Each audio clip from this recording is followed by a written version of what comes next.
bir şirkət üçün xərclərin düzgün uçotuna aparılmaması həmin şirkəti uçuruma aparır. Ona görə də xərclərin düzgün təslimatına xüsusi diqqət yetirməliyik. Belə ki, xərclər gəlirdən çıxılan və gəlirdən çıxılmayan xərclər olaraq iki qrupa ayrılır.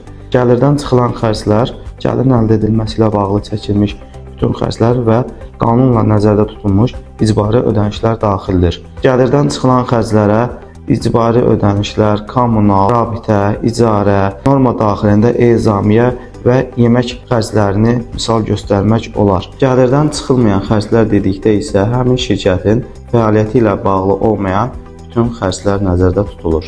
Misal olaraq, qeyri-kommersiya fəaliyyəti ilə bağlı olan bütün xərclər, əyləncə və sosial xarakterli xərclər, əməkdaşların təlim və tədrisinə çəkilmiş xərclər və normadan artıq ezamiyə və yemək xərcləri və ən sonda qanunla müəyyən edilmiş qaydada rəsmiləşdirilməyən bütün xərclərdir. Əgər siz də uçotunuzun düzgün aparılmasını istəyirsinizsə, peşəkar komandamız qanun müvafiq xidmətlərinə müraciət edə bilərsiniz.